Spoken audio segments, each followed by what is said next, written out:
How's it going, YouTube? Tyler the Hotshot Hauler here, guys, and I wanted to talk to you guys about probably the biggest misconception that there is in hotshot trucking, and that is that you can be a part-time hotshotter or a hotshot on the side. Let me tell you all the reasons why that is not a good idea. So, first and foremost, guys, your monthly overhead is expensive. The cost ranges anywhere from probably $1,800 a month to upwards of $3,000 a month. This depends on your insurance cost, on if you own your equipment outright, what load board you subscribe to, all your monthly subscriptions. There's so many factors into that. And your monthly overhead is expensive. So if you're not running enough to meet to not only pay for your monthly overhead, whether you work or not, but then you have to cover all your direct haul expenses, and then on top of that, you have to try to pay yourself at the end of all that. If you're doing it part time, it's not practical, and it is already hard enough to make it is already hard enough to make money hot shotting sometimes full time, and trying to do it part time would be even more difficult. So, but let's keep talking about this. So, scheduling conflicts. You are going to have a heck of a time making your work schedule and your hot shot schedule mesh, because people think that, oh yeah, I'll be able to get off work at 2 o'clock in the afternoon and I'll grab some local loads, and then on the weekends on my days off I'll go ahead and move freight. None of that is going to happen. Okay, you are not going to be on a it's not unless if you can land some magical gig where you move cargo for a local company every day from like 2 to 5. You are not going to have stuff like that happen. You have to have wide open flexibility.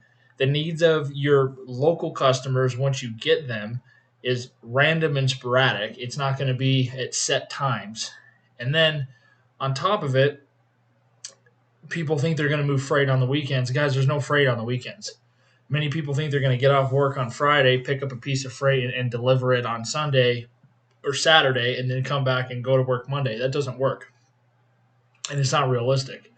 The only aspect of that that might actually make sense is if you were off, like if you worked for your other job, like Friday, Saturday, Sunday, or whatever, and you were off at least 3 or 4 days during the week, you then potentially could be a part-time hotshot. But here's your next problem you're going to run into, and that's getting home and making money. Guys, getting home and making money is literally one of the hardest problems and the most common and frustrating problem that I run into and that most guys run into as a hotshotter.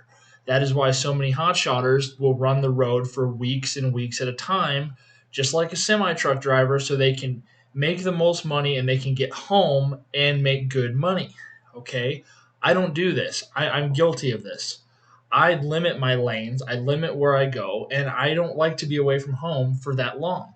So I'm usually gone anywhere from 2 days on a good week to maybe 5 days. And usually I try to keep it under four. I try to get home within my reset window. That way I don't have to reset on the road like I had to do this past week. Okay. But what does that do? Well, not only now does that make it so if you don't have any freight home, you could be deadheading upwards of 500 to 1,000 miles home, and that kills you. Guys, literally, I'm actually waiting for freight right now for tomorrow. And if I don't get any freight tomorrow, I'm going to drive the rest of the way home, and my total deadhead from the time I dropped my last cargo will be at just over 1,000 miles running empty. Granted, stuff happened. I lost a load. Another load fell through. Bad things happened at multiple intervals. Okay. But my point being is if I wouldn't have scheduled and planned to run home empty on this known route, I would be losing my ass. But I knew this, so I made sure to, at a very minimum, I would not only cover expenses of the business, but I would also be able to pay myself a little bit. So if I don't catch anything all day tomorrow on my way home, I will be making $1.42 a mile by the time I get to the door, which means I'll only pay myself between about 12 and 17 cents a mile for 7 full days of work. So terrible, but better than the alternative, not making money. What I'm getting at with that, guys, is setting time restrictions on yourself as a hotshotter. It kills you. Like when you have to take care of like doctor's appointments and you got to take care of anything personal outside of work, like family stuff, anything else that takes you away from the road, it makes the business even that much harder. So if you're doing that every single week to where, okay, hey, I can only work, let's say ideally you could work Tuesday through Thursday. You're cool, I can only work 3 days a week. Okay, well, in 3 days, here's what you could do. You could travel for one day, so you could travel basically 10 hours, and you could travel home. That's it, because maybe you could go a day and a half, but it's also not realistic. You're probably just going to travel one day, maybe wait a day, and then come back. So if you're lucky, you can get one haul out, one haul back. But if you are having narrow lanes, you are going to limit your freight by so much. And guys, like for example, I'm sitting in Montana right now and there's no freight from me to my house, anywhere in between. I'm waiting on a tentative load, but there's one option, one tentative option. If I was going anywhere else out of Montana, I alone right now, just out of Billings, Montana, which is where I'm at, I could grab over 7 loads out of Billings. That's under CDL Hotshotter too, okay? But my point being, limit lanes, limit your freight. And waiting for freight, guys, usually does not pay off because let me tell you, you don't know how many other hotshotters are in your same predicament sitting there waiting, and they might get to jump on that load or that phone call by a second, and literally you're screwed. So, my point I'm getting at with this, guys, is the misconception of everybody says that even I was guilty of it before I became a hot shotter is, oh yeah, I'm going to be a hot shotter on the side or I'm going to do it part time. If you are going to operate legally, you are not going to make any money as a business as a part time hot shotter. Now, if you did it as a hobby, basically covering your overhead and your direct expenses and probably working for free, then I guess you could do it.